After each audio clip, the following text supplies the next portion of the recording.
And speaking of Hillary Clinton, I mean, it's one poll, it's a Quinnipiac poll, we're in the field, and you're going to have we'll have fresh polls on Sunday morning in the early states. Yeah. But it does show her behind in the swing states, with Virginia, I guess, is within the margin of error. Look, I would just say this with these Quinnipiac poll numbers. It's pretty early. Well, no, it's like her standing in national polls looks fairly strong. These swing states, Virginia usually goes where the national polls are. So something is amiss here. Either the state polls are an outlier or the state polls have found something first before the national polls, which is also possible. All I would say is this is one of those things. If I'm the Clinton campaign, I look at these numbers, I'm like going, oh no. And I'm going in the field myself to see, is it an outlier or are they onto something? And I think that that's how all of us should take in these polls. When you see one that doesn't look like everything else, you suddenly got to sit there and say, okay, let's see if there's another poll. Look, we don't. By the way, it wasn't just Hillary that was poor in these polls. It was Democrats across the board. So the Clinton campaign very quietly is pushing back, saying, well, maybe this was a bad Democratic sample. We'll see.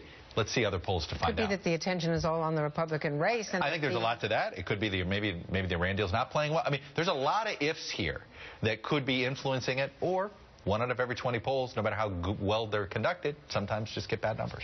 And when you're at all worried about how things are playing in the field, and you're in South Carolina today, maybe you fall back on your base. Take a look at what she had to say today.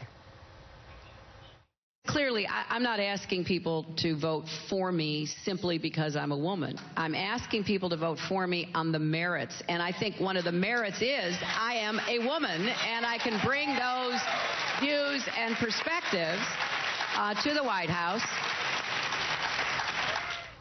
That is actually one of her, most obvious attributes. No, it is, and I think it's a way in. Look, particularly with progressives who sit there and say, geez, she's not that progressive, or, there's too much Bill Clinton in her, and remember, Bill Clinton always triangulated, and they wish that she were more liberal, but at the same time, many progressives, wait a minute.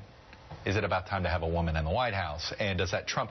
That, to me, is what that sounded like. It's like, are you thinking about going with Bernie Sanders? Is he exciting you more than I'm exciting you? I get that. But think about this. History. I do bring something else here to the table, and that will matter in ways that we don't even quite know yet. So I get what she's trying to do, because that's the other thing here. These polls came right at a time when you're looking at her small donor base seemed kind of mediocre. The crowds are Bernie Sanders is the one drawing crowds. She's not the one drawing crowds. So, all of a sudden you have an anecdote here, you have an anecdote there, you have an anecdote there. It's fitting a pattern where Hillary Clinton doesn't wear well over time when she's been a candidate or been at the focal point. So that's why these numbers, you sat there and said, well, maybe they're outliers, but wait a minute. We have a data point here that hasn't been great, a data point here that hasn't been great, and now suddenly this adds to it. Is there something else? Look, everybody's watched this campaign, and we all come to the same conclusion. There's something just not quite right.